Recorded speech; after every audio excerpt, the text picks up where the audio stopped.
surat dari temennya, mungkin bukan untuk apa namanya? Yang kecil-kecil udah bercinta. Waktu dulu mungkin anak ibu ada yang ulang tahun, terus temannya ngucapin lewat surat. Ada tuh.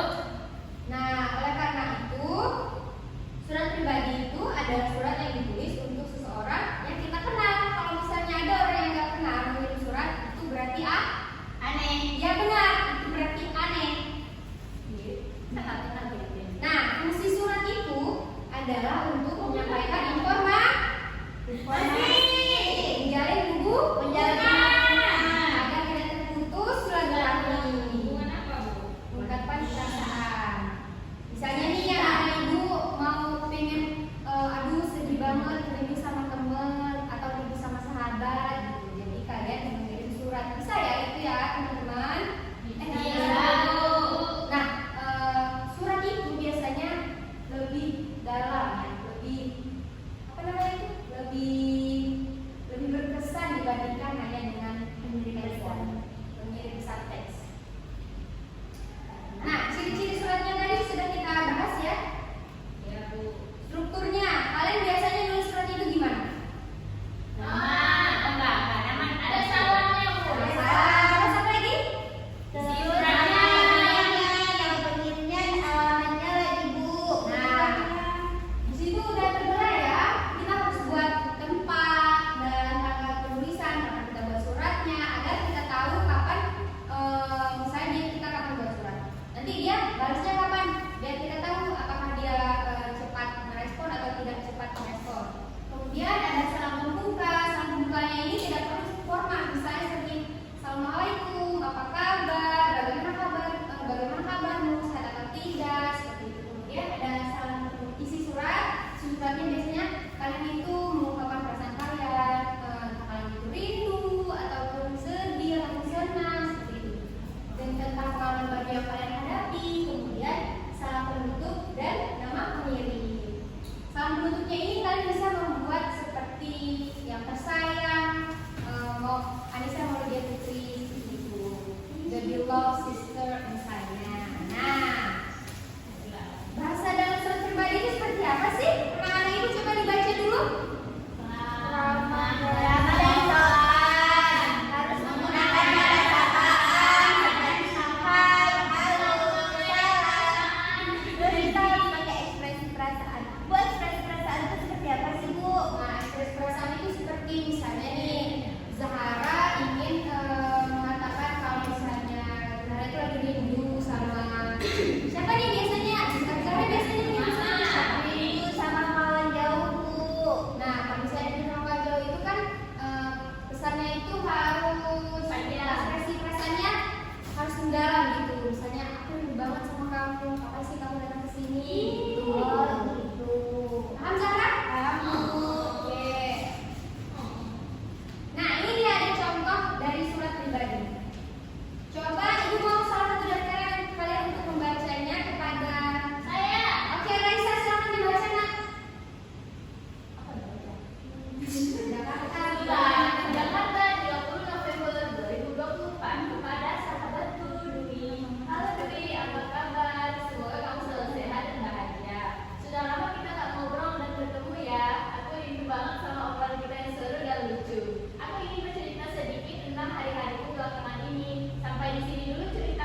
Ada gitu lah. Ada dia ngomong nggak berani. Kayaknya drama.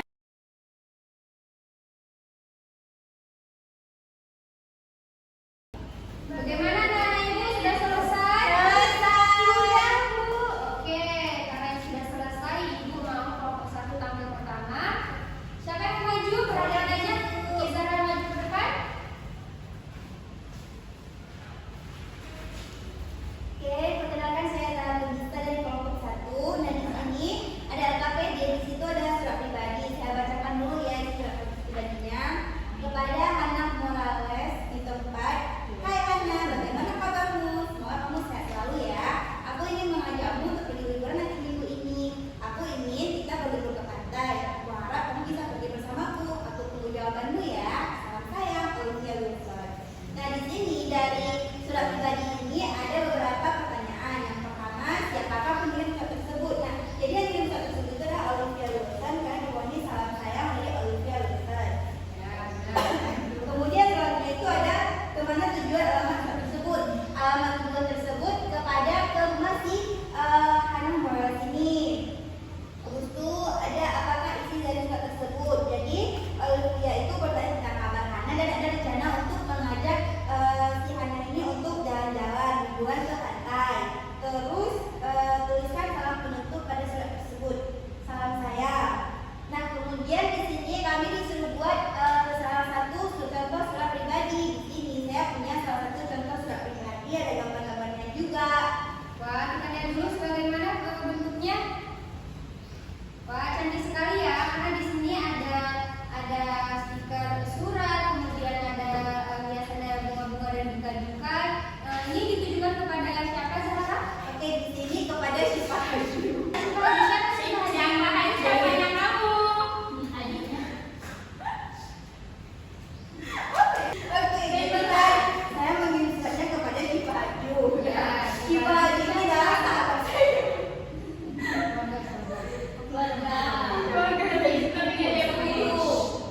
Jadi Syifa Haju ini adalah Aku udah diam.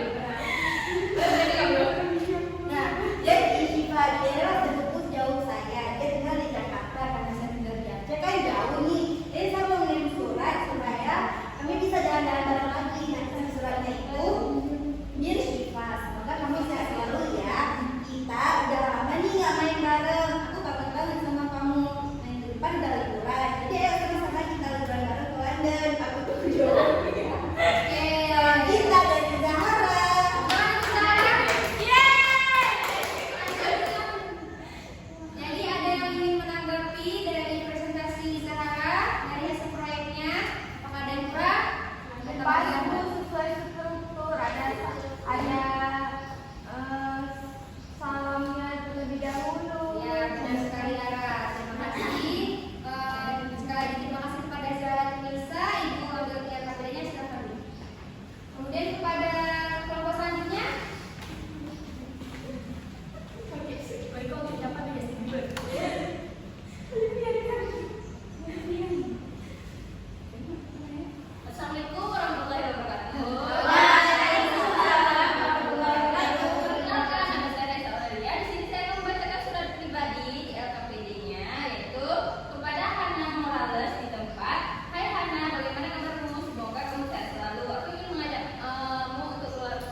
jarak jauh. Terus dalam menulis surat pribadi itu ada struktur-strukturnya agar surat pribadi itu menjadi bagus dan lebih menarik. Terus agar mudah dibaca oleh kepada penerimanya.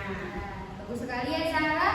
Jadi surat pribadi itu adalah surat yang biasa kita kirim untuk orang yang dikenal, kemudian biasanya untuk memberikan informasi, pesan, atau mengungkapkan perasaan kita terhadap penerima tersebut. Dan hal itu tentu memiliki struktur, tidak serumit surat formal. Surat pribadi itu biasanya hanya menggunakan bahasa yang ramah, namun sopan ya, dalam artian tidak menggunakan bahasa-bahasa yang tidak pantas. Karena kalian sudah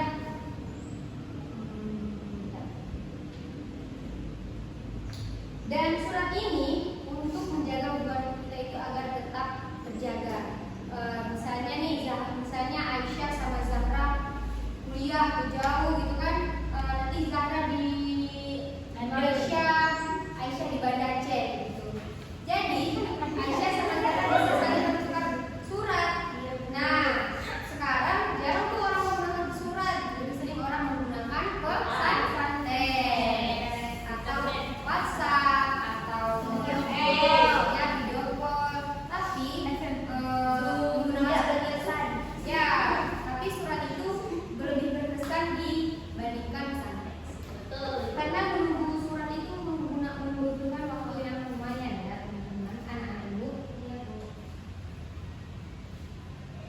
Nah, untuk kegiatan selanjutnya, ibu ini kan tadi secara berkelompok nih kalian menulis suratnya. Jadi ibu ingin di pertemuan selanjutnya ibu ingin nanti ketika kalian pulang ke rumah, ibu ingin kalian membuat surat pribadi yang berisi tentang kabar kegiatan kalian yang sedang kalian lakukan dan kirimkan kepada teman kalian. Nanti ibu akan memilih atau mengundi kalian kepada siapa dikirim surat tersebut. Kemudian nanti pertemuan selanjutnya akan dibahas tentang